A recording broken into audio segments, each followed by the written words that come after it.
Welcome back to the program. We are joined today by Alistair Crook. Bem-vindo de volta ao programa. Hoje estamos acompanhados por Alistair Crook, ex-diplomata britânico e da União Europeia, que também escreve de forma excelente em seu Substack, Conflicts Forum. Vou deixar um link na descrição. Obrigado por participar. Parece que o pensamento estratégico inicial do governo Trump era que seria necessário melhorar as relações com a Rússia para evitar que ela se aproximasse demais da China. Essencialmente, apaziguar os russos para que pudessem se concentrar em enfrentar a guerra econômica com a China.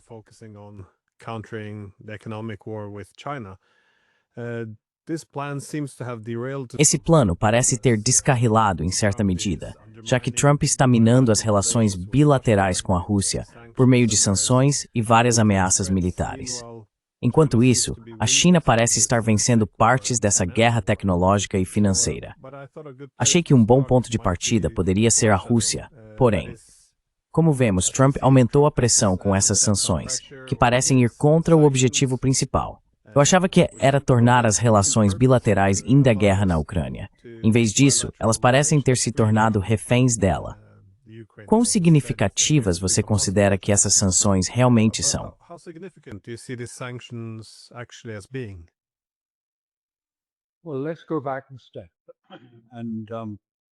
Bem, vamos dar um passo atrás. Você disse que ele queria ter algum tipo de relacionamento com a Rússia. A questão é, qual era a intenção? Quero dizer, ele realmente queria relações normalizadas com a Rússia? Isso era sequer remotamente possível de vender para seus grandes doadores, que em grande parte pareciam controlá-lo na esfera da política externa, pelo menos. Esses grandes doadores são realmente fortemente contrários à normalização com a Rússia por dois motivos. Um é porque eles querem que os Estados Unidos permaneçam militarmente fortes, não necessariamente espalhados por toda parte, mas que tenham, por assim dizer, a liberdade de operar abertamente, como quiserem, quando quiserem, sem muita preocupação com soberania, normas ou jurisdição.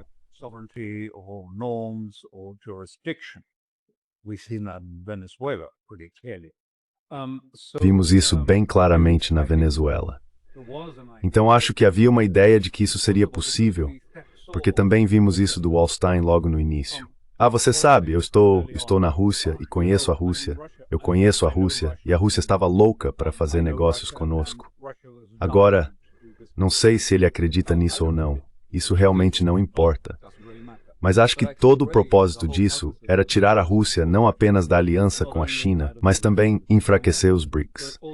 Quero dizer, está muito claro que, na verdade, minar os BRICS como uma plataforma central de Washington neste momento, ele deixou isso inconfundível, é para desestabilizar e enfraquecer os BRICS. Portanto, remover a Rússia, que é seu tipo de pivô central, seria extremamente importante.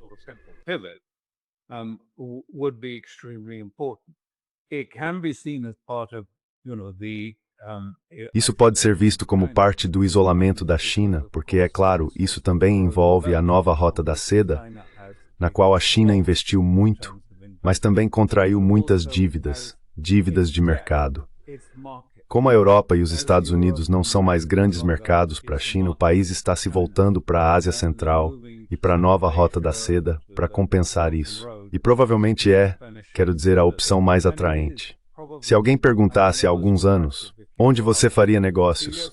Todos responderiam automaticamente nos Estados Unidos, é claro, porque você sabe, é um país com tecnologia, inovador e voltado para o crescimento. Acho que hoje não diriam isso. Acho que não diriam isso de forma alguma. Na verdade, os Estados Unidos não são necessariamente vistos como o melhor lugar para se fazer negócios.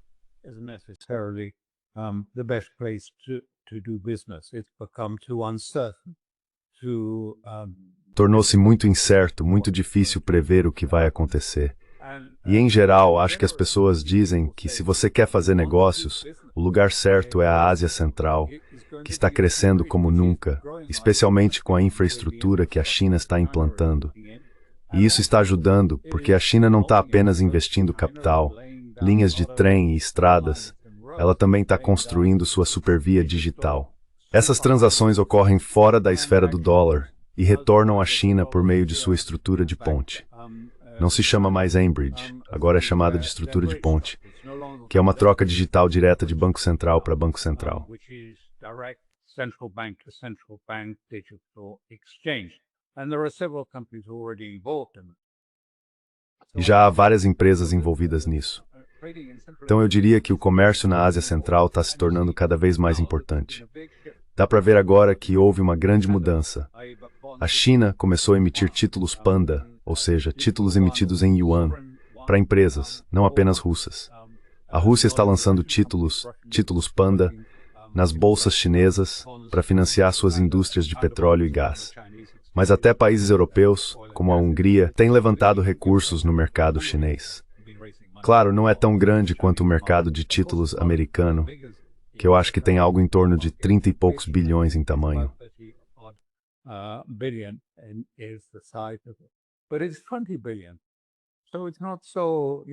Mas são 20 bilhões, então não é tão pequeno assim. As pessoas continuam dizendo, bem, você sabe, o mercado é tão pequeno. Bem, sim, era, mas está crescendo bastante rápido agora. Então, sabe, há, por assim dizer, um interesse em fazer isso. Então eu acho que, no fim das contas, precisamos realmente questionar se essa foi mesmo a intenção de Trump, fazer isso, ou se era simplesmente uma tentativa de atraí-los para um cessar-fogo, uma armadilha que permitiria, por assim dizer, que a OTAN, os Estados Unidos e Trump declarassem pelo menos uma vitória temporária, mesmo que a Ucrânia colapsasse militarmente durante esse período. Quero dizer, se eles tivessem conseguido um conflito congelado.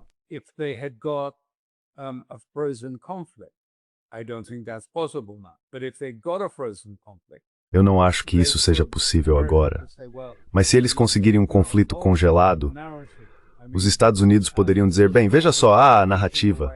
Quero dizer, essa guerra vem corroendo o sistema econômico da Rússia. Está empobrecendo o país o tempo todo. Os problemas trabalhistas, há todo tipo de problema. E então, sabe, sim, não é uma vitória imediata, mas vai ser uma vitória 2 ou 3 anos depois, quando as pressões econômicas tiverem atingido o máximo. E quem sabe, talvez sejam até suficientes para derrubar Putin e então nos permitir mergulhar nas bases de petróleo e recursos da Rússia, como fizemos nos anos 90.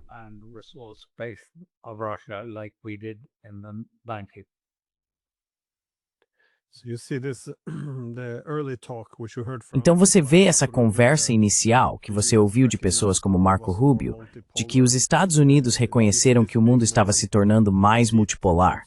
Você vê isso mais como um engano, uma tentativa de restaurar a primazia global. E bem, como você espera que os Estados Unidos continuem sua abordagem em relação à Rússia daqui para frente? Porque, como vemos nas linhas de frente, as coisas estão indo muito mal para a Ucrânia. Então, se a tática era atrair os russos para uma paz desfavorável ou transferir toda a responsabilidade para os europeus, muitas dessas opções parecem estar desaparecendo agora que as coisas estão desmoronando.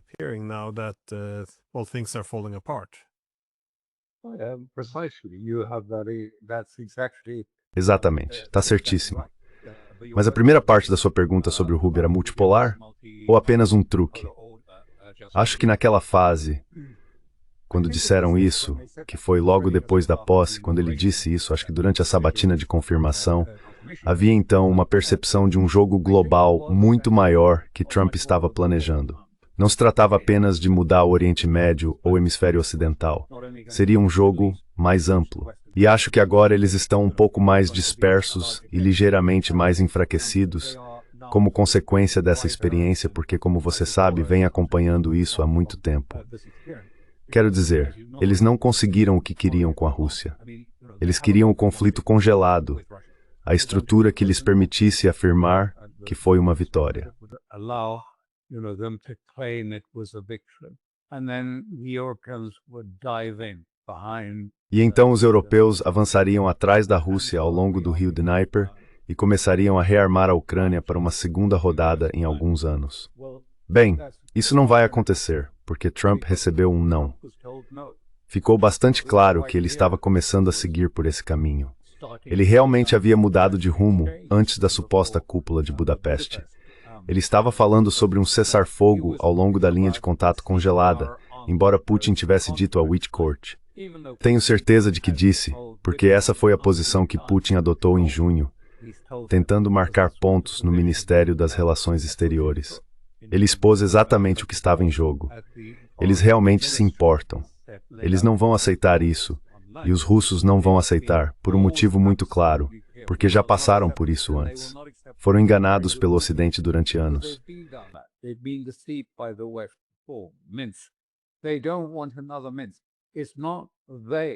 Eles não querem outro Minsk. Não é eles. É o povo russo. Quando estive em São Petersburgo há pouco tempo, percebi que o clima havia realmente mudado. Você sabe, São Petersburgo é a capital liberal da Rússia, e acho que, de modo geral, todos aceitam que a Rússia derramou sangue para chegar onde está agora.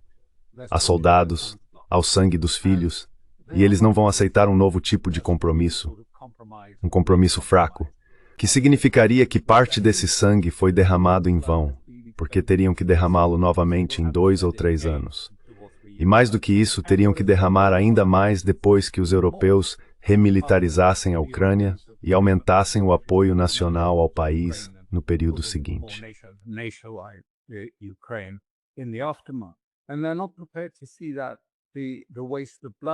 E eles não estão dispostos a ver esse sangue desperdiçado assim. Então, a maioria dos russos aceita isso. Claro, há debates sobre qual é a tática certa no campo de batalha, qual é a melhor maneira de seguir em frente. Quero dizer, o Putin deveria ir com tudo e destruir o sistema de energia, ou deveria apenas empurrá-los para fora no terreno? Enfim, seja o que for. Mas nós realmente não estamos em posição de julgar isso. Quero dizer, é complicado, é preciso estar lá, no local, para realmente poder avaliar qual é o melhor caminho a seguir.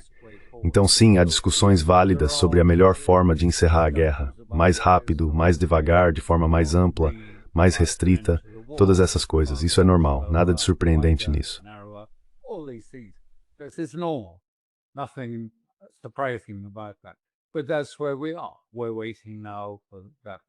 Mas é aí que estamos.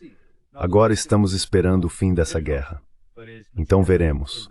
Agora, a pergunta que acho que você não fez, mas que é relevante aqui, é qual será a consequência dessas 3 eleições e da quarta, que foi, por assim dizer, um referendo sobre a redistribuição distrital na Califórnia que ocorreram. É como o tiro de largada para as eleições de meio de mandato que acabou de ser disparado. O que isso pode significar para o próximo período? Acho que, antes de tudo, para entender isso, e não vou me aprofundar na política americana, provavelmente a melhor maneira de ver é olhando para o que aconteceu no Reino Unido. Havia um governo conservador muito impopular no Reino Unido, e as pessoas o detestavam profundamente, odiavam mesmo.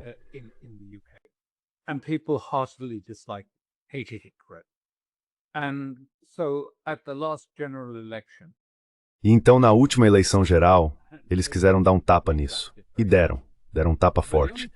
Mas o único problema era, o que fazer? Em quem votar? Eles não gostavam muito de nenhum dos outros partidos, mas precisavam votar em alguém para dar esse tapa nos conservadores. Então votaram, e agora se vem com outro governo impopular como consequência disso. O que estou dizendo é que houve uma espécie de dupla desilusão. Desilusão com um partido, desilusão com o outro. E acho que parte disso foi o que se viu na América. Como Trump vai reagir a isso? Bem, pelo que sabemos, é pouco provável que ele recue.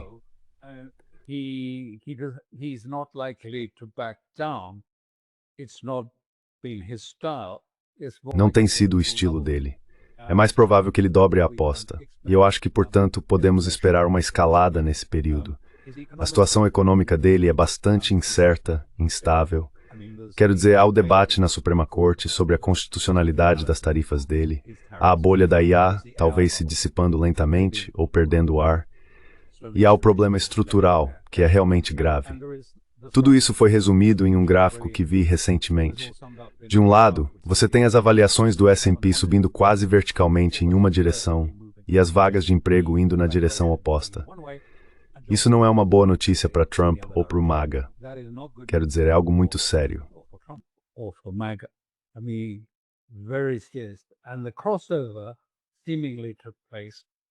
E a mudança aparentemente ocorreu por volta da época do lançamento da IA, o GPT-2.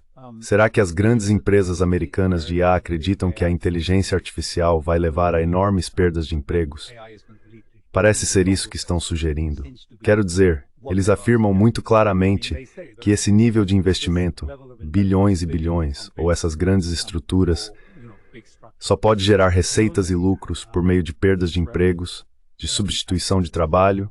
No entanto, por outro lado, muitas das pesquisas que foram divulgadas, como a pesquisa do MIT, dizem que a IA não está funcionando. E a maioria das pessoas, a maioria das empresas, não viu nenhum efeito dela. Então ficamos com essa questão. So we're left with this question. I mean, have the big seven. Quer dizer, como é que as 7 grandes, ou seja lá quais forem, as 4 que estão investindo $500 bilhão em data centers, exageraram nas expectativas e erraram, achando que haveria uma redução massiva de empregos e que estão apenas se antecipando a isso? Ou, alternativamente, será que a IA como um todo não vai corresponder às expectativas e terá apenas um resultado modesto, caso em que poderia haver um colapso no mercado de IA? Então, todas essas coisas são bastante incertas para Trump no momento. Sabe, a receita sempre foi, quando se está em águas econômicas domésticas incertas, arrume uma guerra, Venezuela, Irã, quem sabe. Quero dizer, para que lado isso iria? Provavelmente Venezuela, ao que parece, num futuro próximo. I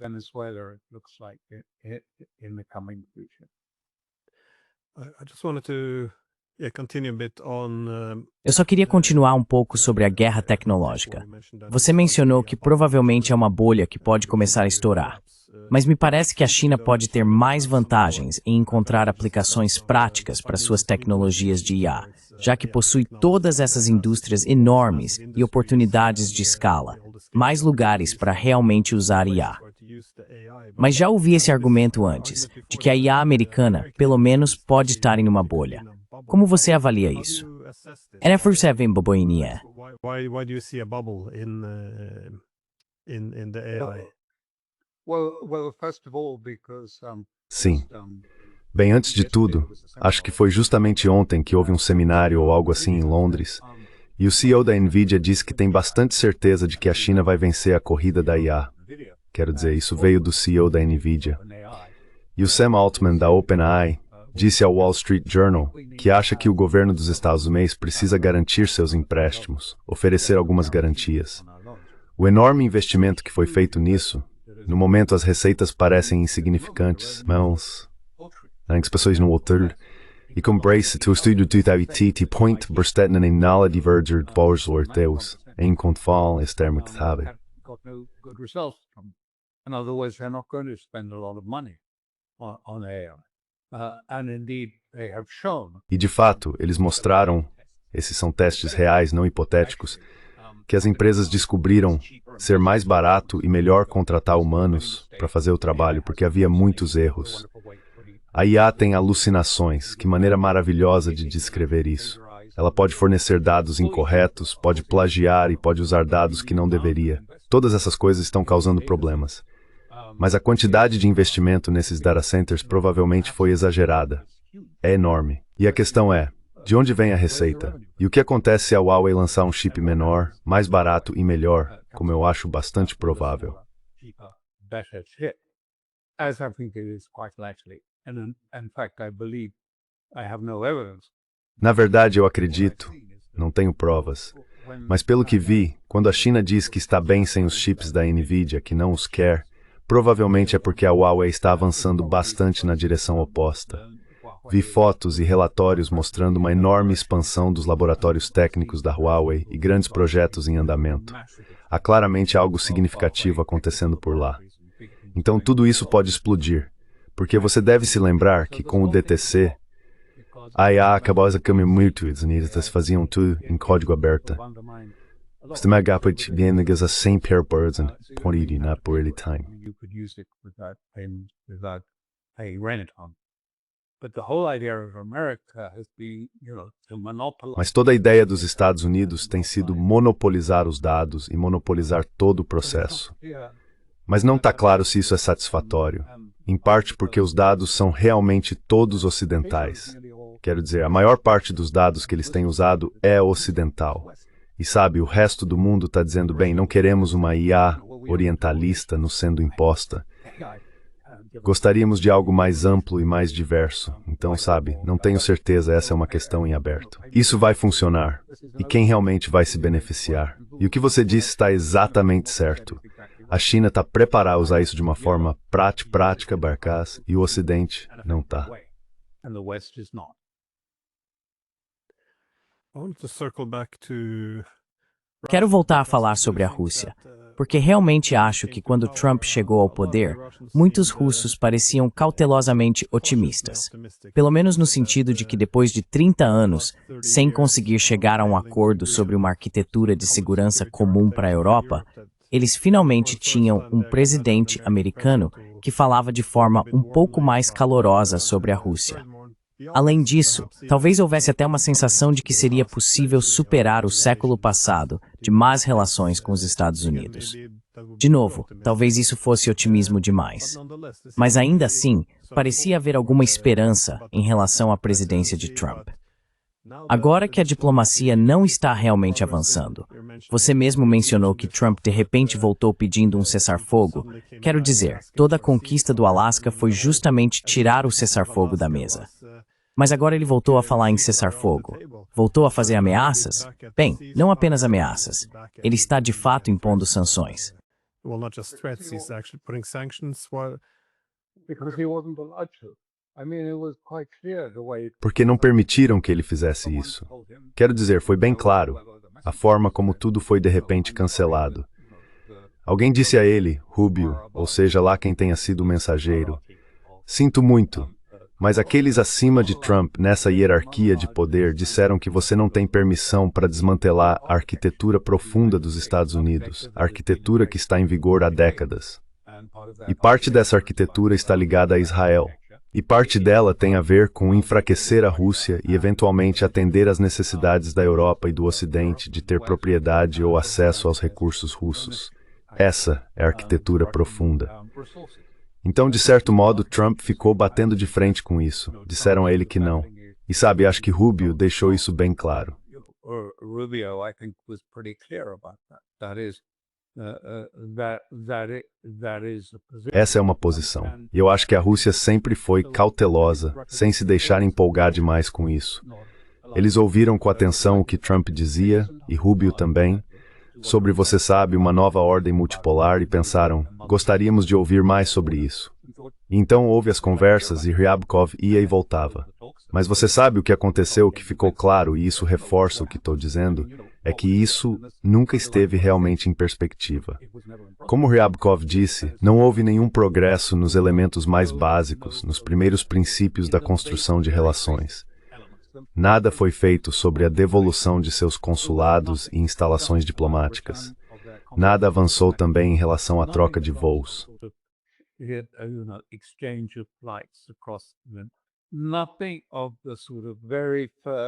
Nada disso. Os primeiros passos que qualquer governo realmente comprometido com um novo relacionamento tomaria não foram dados. Nada. E foi isso que foi relatado a Putin. Veja, não há sinal de que algo esteja acontecendo. E sabe, você investe muito nisso. Lembro-me de quando estava lidando com os acordos de Oslo e estava em Israel na época. Procurei sinais de que Israel estivesse se preparando por uma solução de 2 estados, e não havia nenhum. Pelo contrário, água, eletricidade, tudo estava sendo construído em torno de um resultado de um único estado, não 2. Então você presta atenção a esses pequenos sinais. E acho que é por isso que o objetivo da reunião de Anchorage, do ponto de vista dos russos, era realmente testar e descobrir, Trump tem alguma margem de manobra? Trump have any room for maneuver? Does he have a mandate from his? Ele tem um mandato de seus aliados, uma espécie de cartão de doador para fazer isso ou não? E as respostas voltaram, e isso foi confirmado novamente por esta recente visita de Dmitry, que veio aos Estados Unidos na semana passada, fez seu relatório e disse não, não há margem de manobra, ele não tem essa capacidade de agir. E assim agora, os russos encerraram todo esse processo, efetivamente. Isso não significa que esteja encerrado de forma irreversível, mas foi colocado em pausa. Ninguém está mais perseguindo esse caminho. Eles estão apenas levando adiante a ação militar na Ucrânia e se preparando para a escalada esperada, porque acreditam que haverá uma escalada. E a questão é, que tipo de escalada? Se ela avançar profundamente na Rússia, então isso trará consequências e haverá uma resposta, acredito eu.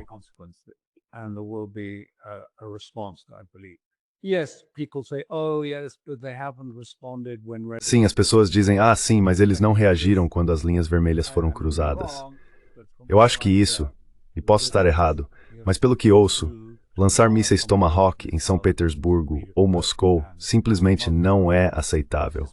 E eles vão reagir de uma forma ou de outra. Isso não significa que estaremos em uma guerra nuclear, porque eles têm uma arma convencional russa que causa o mesmo tipo de impacto que uma nuclear. Mas sim, acho que é por isso que todos estão se preparando para isso. Não acho que as sanções, algumas pessoas dizem que não significam nada, mas não acredito que isso seja verdade.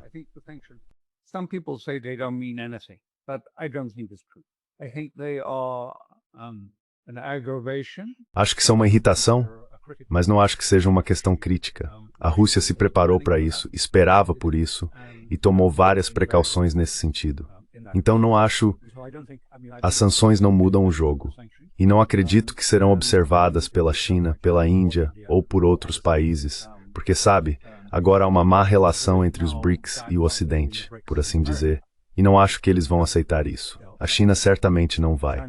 Portanto, não acho que as sanções farão diferença. Não vejo muito espaço para escalada. Sei que o establishment europeu está ansioso por algum tipo de escalada com a Rússia. Mas o que eles vão fazer?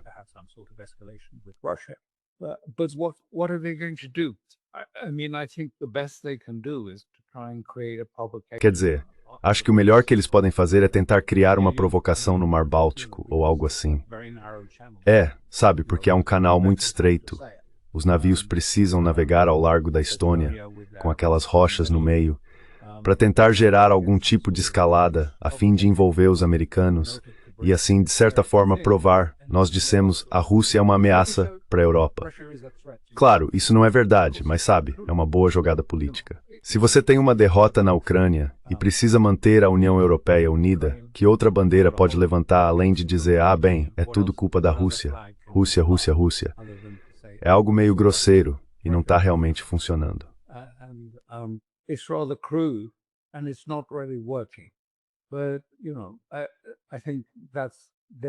Mas, sabe, acho que eles simplesmente sentem que não há alternativa a não ser tentar provocar, ainda pressionar o Trump a fazer alguma coisa.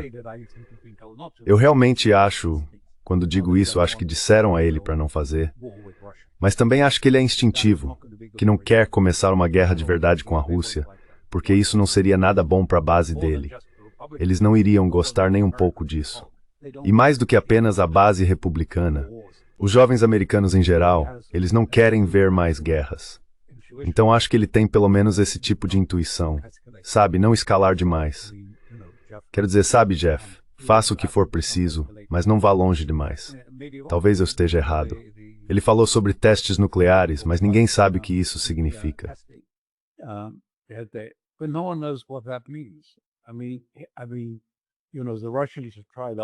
Quer dizer, os russos tentaram perguntar ao próprio povo o que isso significa. Quero dizer, o que você quer dizer com testes e testes nucleares? E eu, sabe, não sei se isso significa alguma coisa.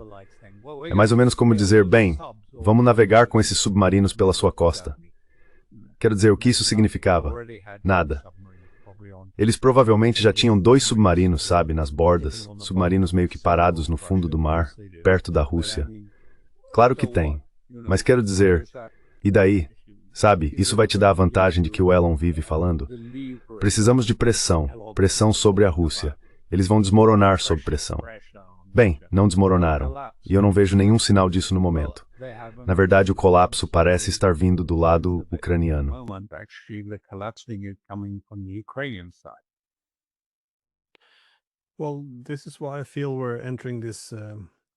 Bem, é por isso que sinto que estamos entrando em um período perigoso, porque como a Ucrânia está agora, bem, o colapso parece estar se intensificando. 2 coisas estão acontecendo. Uma seria que a OTAN, especialmente os europeus, como você sugeriu, está se preparando mais para, digamos, reverter esse colapso e resgatar a situação. mas isso se manifesta em algumas sugestões terríveis. Por exemplo, o ex-secretário-geral da OTAN sugeriu, acho que foi apenas ontem, que a OTAN deveria começar a interceptar mísseis e aviões russos no espaço aéreo ucraniano e que deveriam considerar o envio de mais armas de longo alcance. Então, diferentes formas de escalada. Enquanto isso, do lado russo, parece-me que a paciência de Putin chegou ao fim. Eles percebem que precisam restaurar sua dissuasão, e de fato, muito do comportamento recente parece confirmar isso. Então, parece sim que essa seria uma situação muito perigosa. Desculpe. This would be a very dangerous situation. Sorry? I think you're absolutely right about what. Acho que você está absolutamente certo sobre a forma como está interpretando a situação. A única coisa que eu acrescentaria é que, sabe, quando mencionei os bálticos como o tipo de foco disso, é realmente porque eles não têm capacidade para realizar uma grande operação, para forçar uma provocação contra a Rússia que traria imediatamente os Estados Unidos para o conflito. Nós na Europa simplesmente não temos forças para isso. Não temos o dinheiro e não temos, por assim dizer, o arsenal para nada além de um confronto limitado com a Rússia. Então o que eu acho que eles esperam fazer é mais ou menos provocar um tipo de escaramuça, seja no ar ou não sei em algum ponto daquela fronteira, ou melhor, em torno de Odessa, que parece ser o lugar com o qual Macron está obcecado. For the which Macron seems to be obsessed. But something like that in order to try. I think Algo assim, para tentar. Acho que como a Europa está tão desesperada em suas circunstâncias econômicas, suas circunstâncias políticas, eles realmente sentem a necessidade, como eu disse, de agitar a bandeira da russofobia. Porque sem a Ucrânia, esse era o elemento unificador, a cola que mantinha a União Europeia unida. Se a questão da Ucrânia deixar de ser um problema, você verá este país, a Itália, a França e os países do Mediterrâneo mudando. Acredito que de forma bastante significativa no desejo de ter uma relação com a Rússia. Muitos deles, talvez não todos. Em parte porque precisam disso. Quero dizer, em termos econômicos, eles precisam de recursos e de energia mais barata. resources and cheaper energy. So I think will be, and Germany, as you know, is sort of. Então eu acho que nós, e a Alemanha, como você sabe, está meio que mudando de direção aqui de forma bem evidente, com um setor significativo exigindo uma relação com a Rússia e pedindo que negociem o fornecimento direto de gás por gasoduto para a Alemanha, para restaurar seu modelo de negócios que está quebrado e piorando cada vez mais. A recessão na Alemanha está ficando gradualmente pior. Então eu acho que, sabe, precisamos olhar além de toda a hipérbole e das conversas e entender isso mais como um grito de desespero. Sabe, precisamos encontrar algo para manter esse programa unido. Apostamos tanto na Ucrânia, colocamos tanto dinheiro nisso.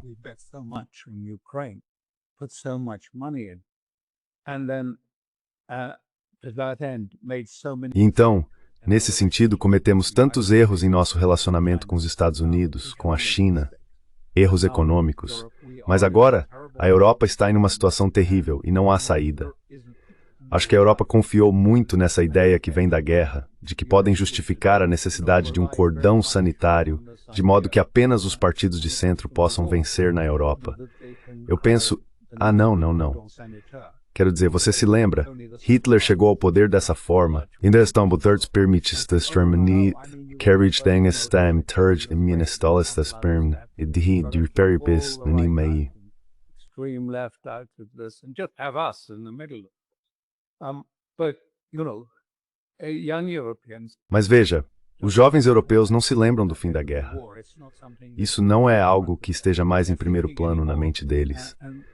E sabe, eles não estão. Bem, os europeus falam sobre serviço militar obrigatório, sobre o exército, falam disso por aqui, mas não há absolutamente nenhum desejo de ver, sabe, um neomilitarismo. Culturalmente, eles não estão nesse estado de espírito. Quero dizer, basta olhar para a Europa para perceber isso. Culturalmente, eles simplesmente não têm uma mentalidade militar. Então acho que a Europa está tentando encontrar alguma forma de se manter unida, de juntar todas as partes, mas deveriam. Together or pulling all the pieces. But we should not, and I think, you know, this is a trouble that some. E eu acho que, Sabe, esse é um problema que alguns na Rússia realmente interpretam da pior maneira possível. Eles dizem, mas a Alemanha está se rearmando massivamente, começando nominalmente. É isso que eles afirmam. Você tem as estatísticas? Eu não tenho. Mas acho que estamos falando de algo em torno de 25, 35 bilhões. Os 700 bilhões nunca pareceram se materializar em instrumentos de dívida. Simplesmente não funcionou. E de qualquer forma, o parlamento não concordaria em votar por esse tipo de endividamento. Então temos realmente uma noção de quão real é essa conversa sobre remilitarização. Quero dizer, estamos partindo de um nível muito baixo, de qualquer forma. Quero dizer, olhe para o Reino Unido ou para a França.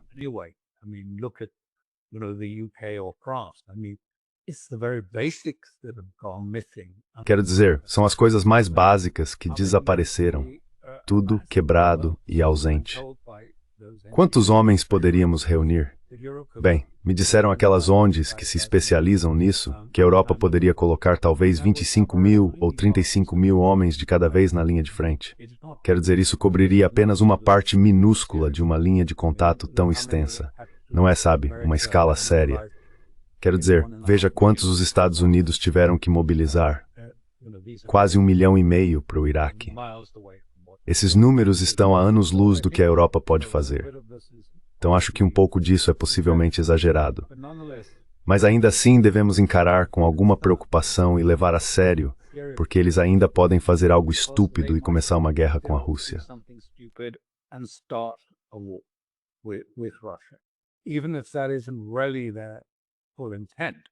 Mesmo que esse não seja realmente o objetivo completo deles, porque eles não vão conseguir, eles perderiam uma guerra depois de começar uma com a Rússia. Mas você sabe, eles querem manter a narrativa viva, querem manter o medo em alta. E então, você sabe, todos esses anúncios, podemos estar em guerra este ano, podemos estar em guerra imediatamente. A Grã-Bretanha montou um hospital de emergência e a França fez tal coisa. Quero dizer, sabe, isso lembra a Covid, a Operação Medo. Diferente nesse caso porque é a Rússia, mas o vírus é a Rússia. E o tipo de medo em torno disso, e como ainda tomamos precauções, é bastante semelhante. Chamávamos isso, se bem me lembro, no Reino Unido, de não política, que é uma forma educada de dizer bobagem.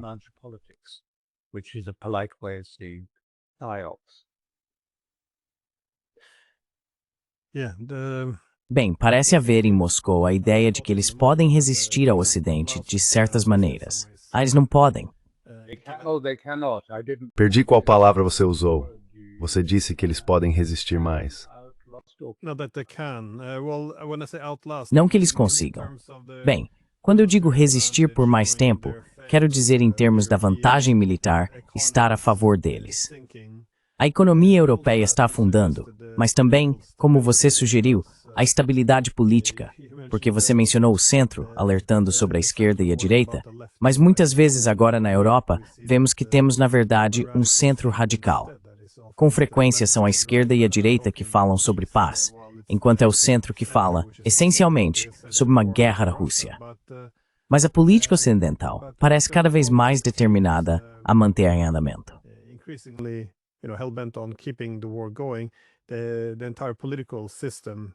Todo o sistema político parece estar ficando cada vez mais deteriorado.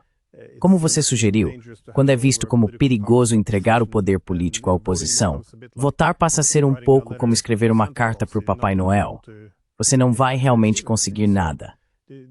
Então você vê a política, na Europa, ficando tão disfuncional a ponto de o sistema começar a se fragmentar. Não o colapso dos estados, mas a ponto de a OTAN, ou a UE, ou algo do tipo, começarem a se dissolver.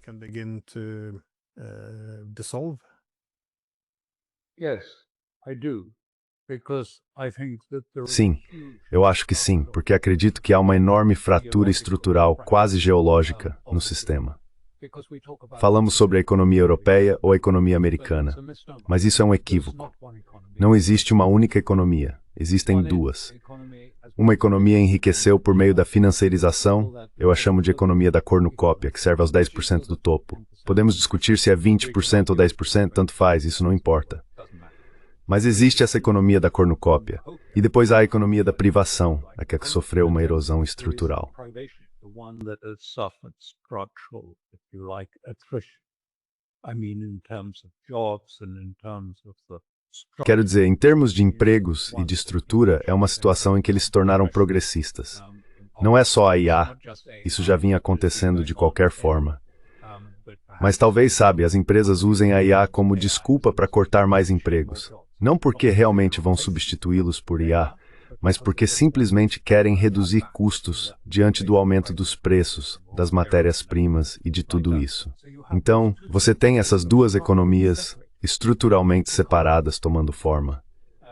E não há volta. Eles podem ter essa esperança na Europa, podem achar que podemos retornar ao bom e velho mundo liberal que existiu por 4 décadas.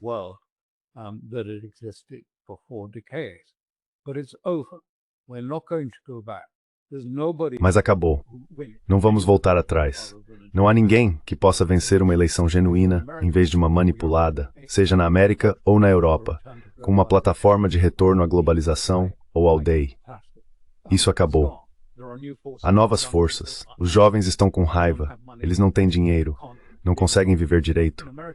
Nos Estados Unidos, vi que a idade média em que os jovens americanos conseguem comprar sua primeira casa subiu para 37 anos. Isso é extremamente significativo.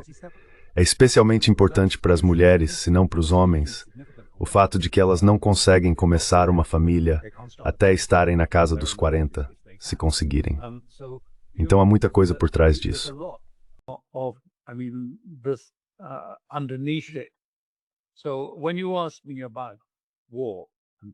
Então, quando você me pergunta sobre guerra e outras coisas, eu diria que isso não pode acontecer, porque eles não confiam na liderança europeia. Quero dizer, estou falando, se quiser, da economia de privação. Eles não confiam nela. Eles não acreditam nela. Eles não gostam do establishment. Eles não vão entrar em guerra por isso. Pelo que eles iriam à guerra? Pela outra economia, a economia financeirizada, onde o mercado de ações, como todos sabemos, é manipulado. Se você tem os contatos certos, pode conseguir alavancagem, pode obter crédito, pode comprar, quando sabe que os mercados vão subir, inevitavelmente dia após dia, porque o Federal Reserve está inflando tudo.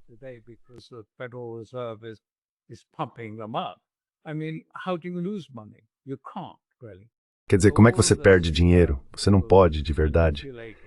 Então tudo isso é meio manipulado, e aí você tem a coisa real. Acho que a liderança da Europa, o establishment, perdeu a noção dessa realidade. Eles acham que de alguma forma vão poder se recostar no sofá e dizer: ah, certo, então tudo voltará ao normal. Sabe, o Trump pode perder as eleições de meio de mandato, e então tudo voltará a ser como era antes. Já ouvi eles dizerem isso. É isso que eles dizem.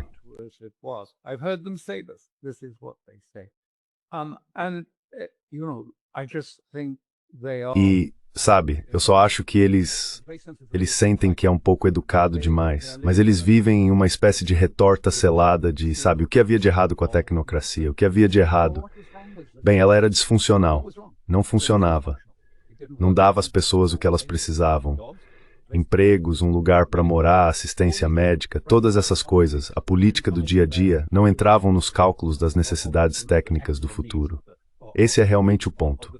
Uma das coisas que as pessoas sempre identificaram no passado é que, se você quer liderar as pessoas, precisa demonstrar algum cuidado por elas. Mas se não houver confiança, elas não vão lutar por você.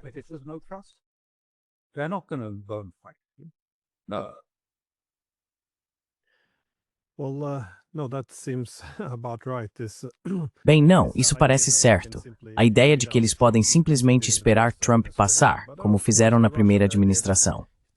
Mas isso também se aplica à Rússia.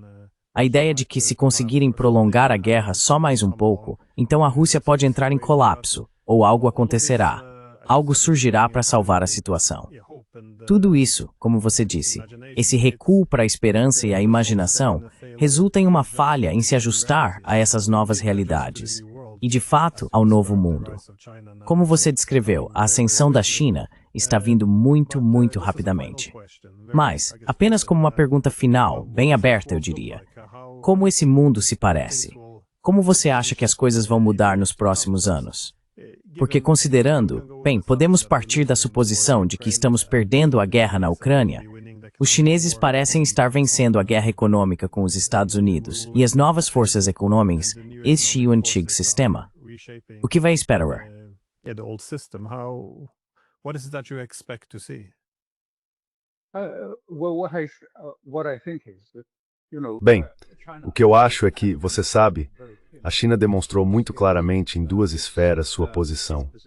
Em primeiro lugar, houve aquele desfile militar extraordinário que aconteceu, acho que no 80º aniversário da vitória sobre o Japão, que realmente chocou muitos americanos e europeus. Quero dizer, foi extraordinário, não apenas pela precisão absoluta, mas também pelas armas e por toda a estrutura. Isso causou uma onda de ansiedade nos Estados Unidos.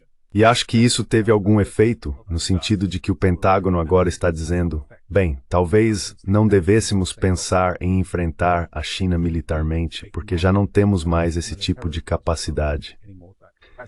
E acho que a outra questão é, na verdade, embora, se você ouvir Janet Yellen, a secretária do Tesouro, dizendo, bem, você sabe, a China estava totalmente, sabe, nós vencemos tudo. Totally, we won everything, and that's not the impression of the rest. Essa não é a impressão que o resto do mundo tem. Eles sabem que a China detém a vantagem. Sabem que a China jogou suas cartas e conseguiu o que queria. Ela não domina apenas as terras raras. Tem uma vantagem absoluta nesse campo. Não se trata apenas das matérias-primas, das quais eles possuem cerca de 70% do suprimento global, mas também de uma posição significativa na maquinaria necessária para extraí-las, e uma participação ainda maior no processo de refino, onde controlam cerca de 93% globalmente. Portanto, todos podem ver que todo esse exagero hiperbólico vem de alguns funcionários.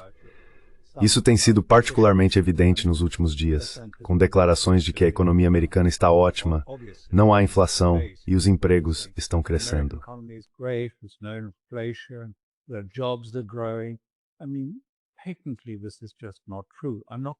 Quer dizer, tecnicamente isso simplesmente não é verdade. Não tenho tanta certeza. Quero dizer, eu sei que a construção de confiança é supostamente algo importante, mas no fim das contas pode ser contraproducente. E acho que eles chegaram a um ponto em que isso provavelmente se tornou contraproducente.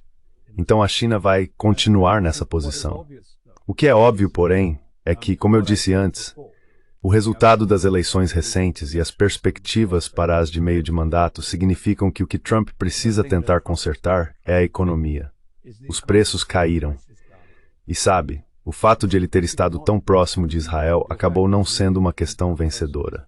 Tampouco é, por assim dizer a todos que ele investiu tanto dinheiro em IA e que vamos dominá-la.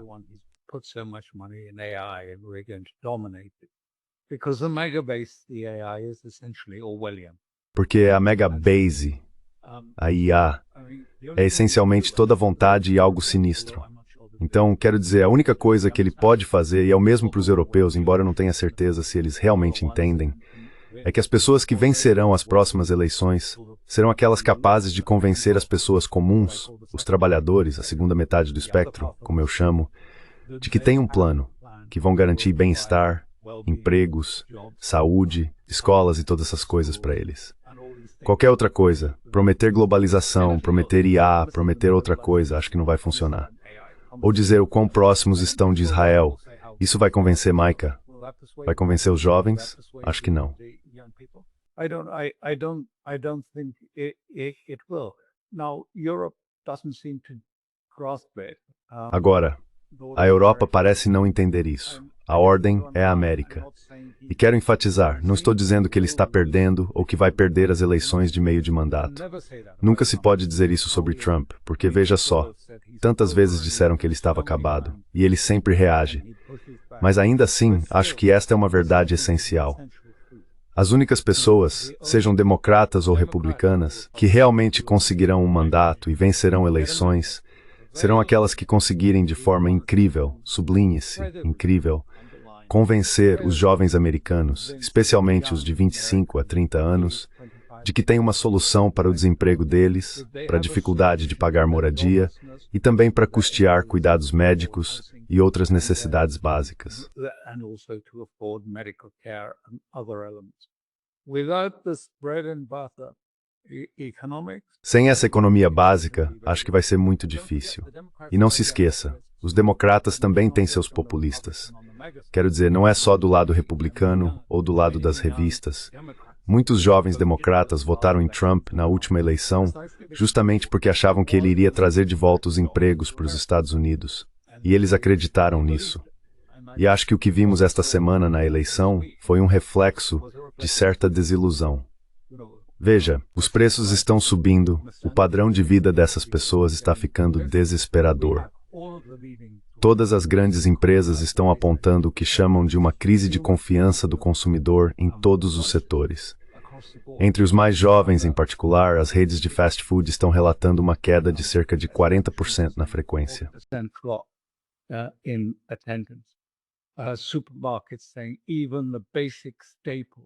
Os supermercados estão dizendo que nem mesmo os produtos básicos da vida estão vendendo, estão ficando nas prateleiras.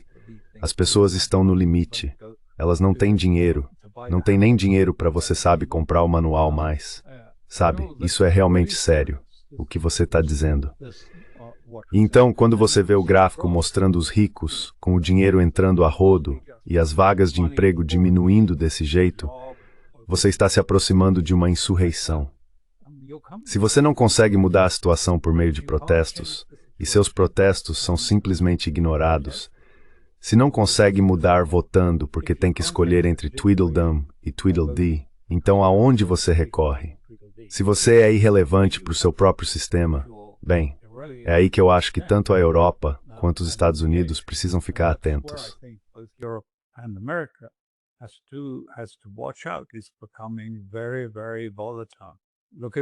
Está se tornando muito, muito volátil. Olhe para a Grã-Bretanha, olhe para a França, é um material explosivo. E a linha de falha estrutural, por assim dizer, é extremamente grave. Não dá para... Quero dizer, você sabe, a ideia de que isso pode simplesmente ser mudado em uma eleição é puro otimismo. Seria necessário mudar toda a estrutura, afastando-se do modelo baseado em dívida e consumo que temos desde a guerra. Quero dizer, você sabe, você é economista. Levaria pelo menos 2 décadas para realmente mudar, se houvesse vontade política para enfrentar os interesses arraigados e fazer isso.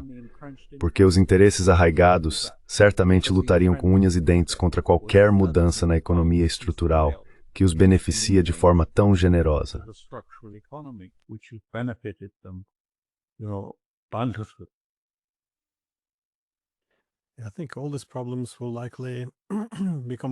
Acho que todos esses problemas provavelmente vão piorar depois da guerra, porque, quando essa distração não existir mais, grande parte da liderança política que temos vai ter que encontrar soluções para os problemas que vêm se agravando há tempos.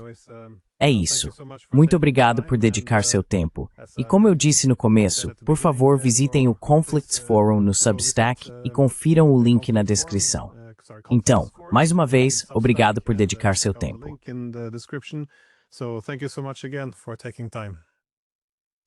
Bem, obrigado pelo convite.